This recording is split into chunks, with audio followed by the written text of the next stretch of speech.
প্রধানমন্ত্রী Narendra Modi 3 সেনাইকেই free hand দিয়েছেন, আর তারপরেই রণহুঙ্কার, একের পর এক পোস্ট, আর সেখানে সবুজ সংকেত মিলতেই তৈরি 3 বাহিনী। প্রধানমন্ত্রীর সঙ্গে নৌসেনা প্রধানের বৈঠকের পরে রণহুঙ্কার, এক্সান্ডেলে রণহুঙ্কার নৌসেনার।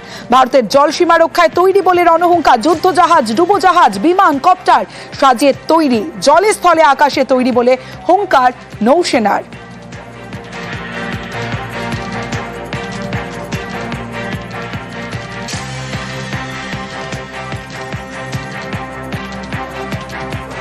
মোদীর সবুজ সংকেত মিলতেই তৈরি 3 বাহিনী। প্রধানমন্ত্রীর সঙ্গে নৌসেনা প্রধানের বৈঠকের পরেই রণহুঙ্কার, এক্সান্টেলে রণহুঙ্কার নৌসেনার। ভারতের জলসীমা রক্ষায় তৈরি বলে রণহুঙ্কার।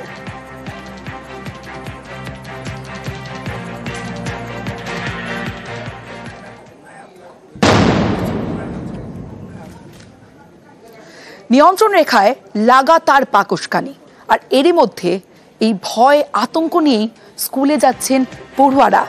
শিউরে ওঠার মতো অভিজ্ঞতা, নিহত সমীর গুহ, সেই খবর তো দেখাবো। তার আগে যে ছবি দেখছেন, আতঙ্কের মধ্যেই জোরালো বদলার দাবি। পাহেলগাঁওয়ে জঘন্য জঙ্গি হানার বদলা চায় এলওসির গ্রাম। ভারত পাকিস্তান নিয়ন্ত্রণ রেখার উপরে একটি গ্রাম সিলিকোট বালকোট, এই গ্রামের যে জোড়া গ্রাম, সেই গ্রামে এই মুহূর্তে আমি বসে রয়েছি এবং গতকাল সারা রাত এই গ্রামের কোনো মানুষ ঘুমাতে পারেনি এবং আমার সঙ্গে যে ছোট ছোট বাচ্চারা রয়েছে এরাও কেউ ঘুমাতে পারেনি। কেন জানেন? Ceasefire violation. এই মুহূর্তে আমার সঙ্গে যে দুজন রয়েছে, মিসবা এবং জাহিদা, এরা দুজনেই ক্লাস 6 পড়ে। আমরা এদের সাথে একটু কথা বলবো। কাল রাত को बच्चे क्या हुआ था हमें बता सकते हो? कितने बजे फायरिंग हुई थी? कौन से साइड से हो रही थी? पाकिस्तान, हिंदुस्तान। उस साइड से कितनी कब शुरू हुई फायरिंग और कितनी देर? रात के 12 बजे तक। 12 बजे तक। आप सो पाए थे रात को? नहीं। डर लग रहा था? डर लग रहा था, हमें लगा और चलेगी फायरिंग। और चले तो जब फायरिंग होती है आप लोग क्या यहाँ पे रूम में रहते हो, नीचे चले जाते हो? हम इकट्ठा हो जाते हैं किचन में। किचन में इकट्ठा हो जाते हो, वहीं पे बैठे रहते हो? स्कूल जा रहे हो आप लोग अभी या फिर स्कूल भी बंद है? डर लगता है हमें, जाते हैं स्कूल, बहुत सारे दिन भी तोड़े हमें स्कूल के। अच्छा। जब फायरिंग चलती है। पहलगांव का जो अटैक हुआ, आपने सुना उसके बारे में? आपको क्या लगता है आप क्या होना चाहिए? क्योंकि इंडिया बोल रहा है कि वो लोग रिटेलिएट करेंगे, बदला लिया जाएगा, क्या बोलेंगे आप? उनसे बदला लेना चाहिए, उन्होंने गलत किया। गलत किया।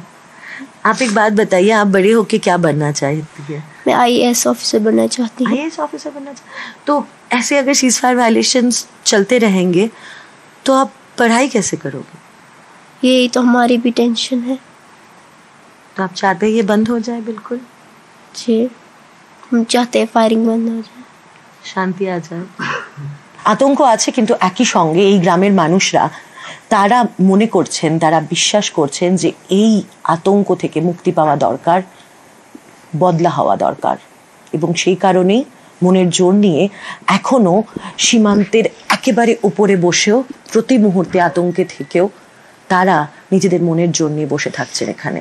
বালাকোট গ্রাম থেকে ক্যামেরা পার্সন আপু পাঠকের সঙ্গে মৈত্রী ভট্টাচার্য, নিউজ 18 বাংলা। 22 এপ্রিল পাহেলগাঁওয়ে জঙ্গি হামলা। সেই জঙ্গি হামলায় গুলিতে ঝাঁঝরা একের পর এক প্রাণ, 26 জনের মৃত্যু হয়। চোখের সামনে স্বামীকে খুন হতে দেখেছেন সমীর গুহর স্ত্রী, আর সেই ভয়াবহ অভিজ্ঞতা শেয়ার করলেন সমীর গুহ স্ত্রী। জাস্ট ভ্যালিতে তখনই আমরা গেছি, মানে আমরা যাচ্ছি 3 জন, 15 থেকে 20 মিনিটও হবে না বোধহয়, ছবি তুলছিলাম। তখন ওই সময় হঠাৎ করে ফায়ারিং এর আওয়াজ হচ্ছিল। আমার হাজবেন্ড একজনকে, দোকানদারকে জিজ্ঞাসা করলো যে কিসের আওয়াজ হচ্ছে, কিসের আওয়াজ হচ্ছে। তখন উনি বললেন যে ওই ওখানে বালুর তাড়ানোর জন্য এরকম ওপেন ইয়ারে ফায়ার করা হয়। তারপরে যখন অনবরত গুলি চলতে আরম্ভ করে তখন ওদেরকে আমরা জিজ্ঞাসা করি কি হয়েছে কি, তখন ওনারা বলছে আপনারা সবাই শুয়ে পড়ুন, শুয়ে পড়ুন, শুয়ে পড়ুন। তখন আমরা সবাই শুয়ে পড়লাম। শুয়ে পড়ার পর আমার হাজবেন্ডকে সামনে এসে অ্যাটাক করে। আমার হাজবেন্ডকে গুলি করার পরে বলছে মোদিকা, ফার্স্ট আমাদের কলমা পড়তে বলেছে। তাহলে যারা মুসলিম ওরা আলাদা হয়ে গেছিল, ওরা কলমা পড়ছে। যারা মুসলিম আলাদা হয়েছে, যারা হিন্দু আলাদা হয়েছে, কলমা পড়ে বলেছে। ওখানকার যে যারা ছিল আর কি দোকানদার স্থানীয়, ওরা আমাদের বলছে যে আপনারা বেরিয়ে যান, এখান থেকে বেরিয়ে যান, শিগগিরই বেরোন এখান থেকে।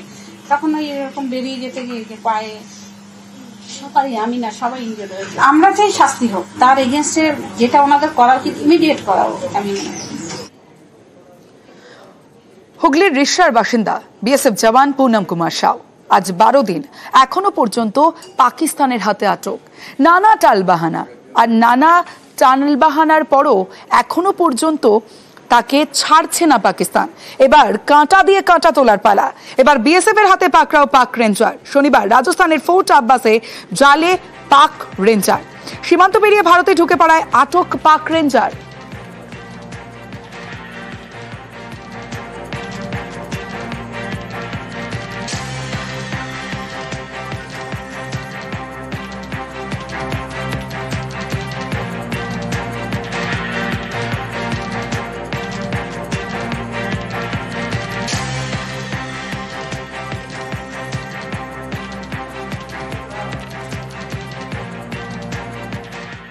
একটা মিউচুয়াল এক্সচেঞ্জের মধ্যে বিএসএফ এর লোক যে সোলজারটা চলে গেছে ওই পারে তাকে ছাড়তে বাধ্য হবে। একটা হোয়াইট ফ্ল্যাগ মিটিং হয়, সেখানে দুপক্ষই বসে, এখনো ওয়ার শুরু হয়নি সেইভাবে, তো তাকে এক্সচেঞ্জ করা এটা একটা প্রথা থেকেই থাকে, অনেকবার হয়। এটা বর্ডার এরিয়াজে ভুলবশত অনেকে ক্রস করে নেয়। বিএসএফ এর সিনিয়র অফিসিয়াল আর রেঞ্জারদের সিনিয়র অফিসিয়ালের সাথে যে কোনো জায়গায় একটা হবে, দুদিক থেকে ইনফরমেশন চলে যাবে, তাদেরকে রিলিজ করা হবে। ফিরে আসাটা কিছুটা ইজি হলো।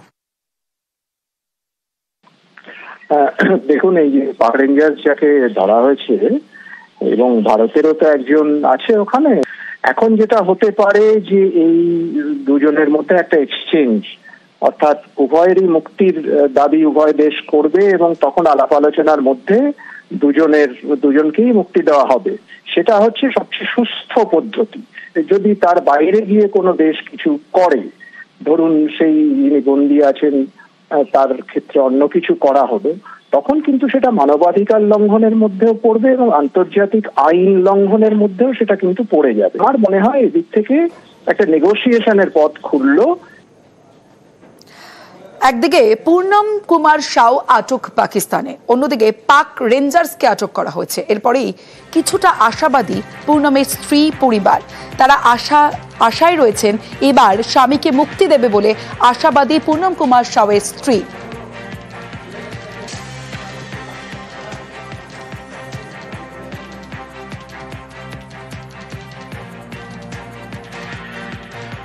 দেখুন স্যার, 11 থেকে 12 দিন হতে চললো, আমরা কোনো খবর এখনো পাইনি। কালকে যখন এই নিউজটা শুনলাম তখন একটু আমাদের ভালো লাগলো কি হ্যাঁ চলুন, এখন গিভ অ্যান্ড টেকেন পলিসি হবে। এখন চলো, এখন এতদিন 7 থেকে 8 বার ফ্ল্যাগ মিটিং বার হচ্ছে, একবারও ওরা আসেনি। এখন তো ওদের দরকার পড়বে, নিশ্চয়ই মিটিংটা এখন অ্যাটেন্ড করবে। যখন ওরা ফ্ল্যাগ মিটিং বার করবে তখন আমাদের এখান থেকেও ফ্ল্যাগ মিটিং হবে। এখন কিছু আশা দেখা যাচ্ছে হ্যাঁ কিছুদিন মধ্যে হয়তো আমরা কিছু ভালো খবর পেতে পারি।